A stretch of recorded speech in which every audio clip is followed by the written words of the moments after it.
महाराज जी, इटावा में यादव समाज के कथावाचकों के साथ चोटी काटने के अभद्रता का मामला इस समय चल रहा है, उसमें आपका क्या कहना है? बहुत सारे पत्रकारों का ये मैसेज आया मुझे, बहुत सारे चैनल से मुझे बुलाया गया, और मैं जातिगत बातों पर, मैं जातियों में नहीं बंधना चाहता।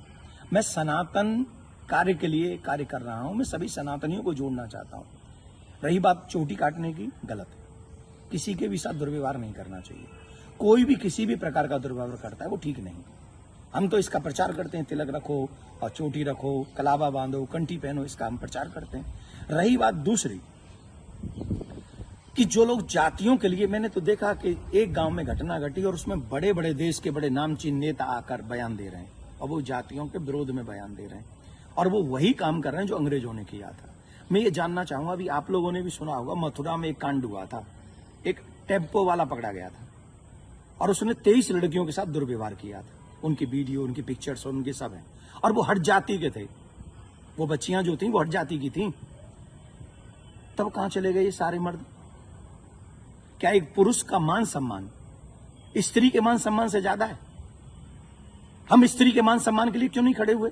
इसका मतलब ये नहीं मैं कह रहा हूं कि पुरुष का अपमान हो जाए तो हो जाए, अपमान किसी का नहीं होना चाहिए। जब लोग मूत्र जिहाद करते हैं, लब जिहाद करते हैं, थूक जिहाद करते हैं, तो वो जब थूकते हैं ना भोजन में, तो इसलिए नहीं थूकते कि ब्राह्मण पंडित जी जे लेंगे। उसमें सब आते हैं, पंडित जी भी आते हैं, यादव जी भी आते हैं, सिंह साहब भी आते हैं, अग्रवाल जी भी आते हैं, चौधरी साहब भी आते हैं, लिमका भी आते हैं, ढिमका भी आते हैं, सब आते हैं। वो सबके लिए थूकते हैं, वो सबके लिए मूतते हैं, वो सबकी बहन बेटियों पर नजर रखते हैं। तब क्यों नहीं बोलते हम और आप सभी? बताइए, मैं जानना चाहता हूं। ये जितने भी लोग आज विवाद कर रहे हैं, ईमानदारी से बताइए, भगवान श्री राम किस लिए आए थे? वो तो क्षत्रिय थे। भगवान श्री कृष्ण किस लिए आए? वो तो यदुवंशी थे ना। किस लिए आए थे बताइए मुझे, जरा जवाब दीजिए, जो अपनी अपनी जातियों के जो नेता बने बैठे हैं। मैं जानना चाहता हूं आपसे, जितने भी अवतार तुम्हारे सनातन में जिन पुराणों के अनुसार हुए, जिन पुराणों के अनुसार तुम अपने आप को हिंदू लिखते हो, किसके लिए अवतार हुए थे? वो धर्म की स्थापना के लिए हुए थे, और धर्म की स्थापना करना ही हम सबका दायित्व है कि हम इस देश में धर्म की स्थापना करें, ना कि धर्म का खंडन करें। हम सबको चाहिए कि एक साथ रहकर अपने धर्म का सम्मान करें, अपने धर्म को बढ़ाएं, अपने देश को बचाएं। ये हम लोगों की ड्यूटी होनी चाहिए। और जितने भी यदुवंशी सुन रहे हैं ना, माय डियर, लिसन टू मी।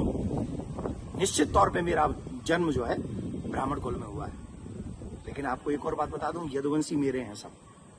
पूछिए कैसे?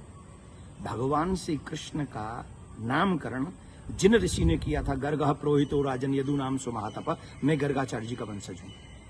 क्या मैं आपका बुरा चाहूंगा? क्या मैं जाटवों का बुरा चाहूंगा?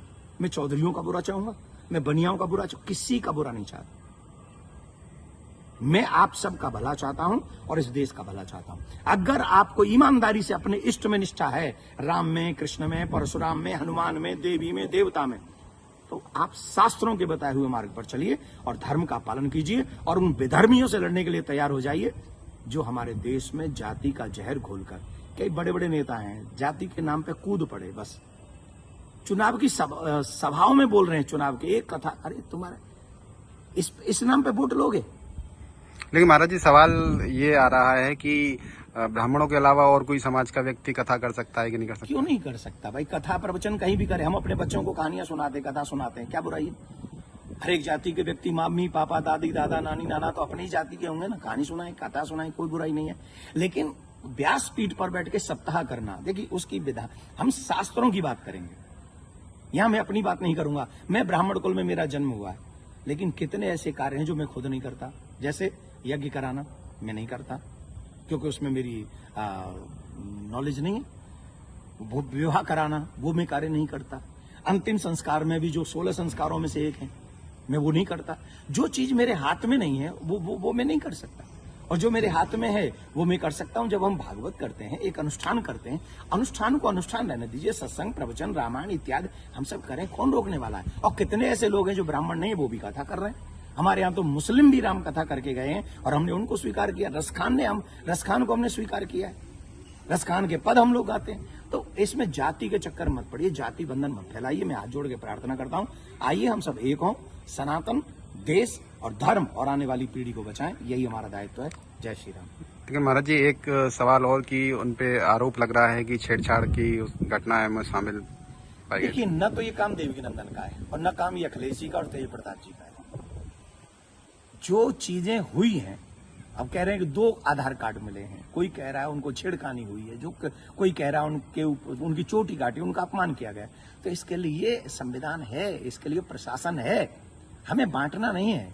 प्रशासन अपना काम करे, जहां जो जिसकी गलती हो उसे सजा दे। पंडित जी की गलती है तो पंडित जी को सजा दे, यादव जी की गलती है तो यादव जी को सजा दे।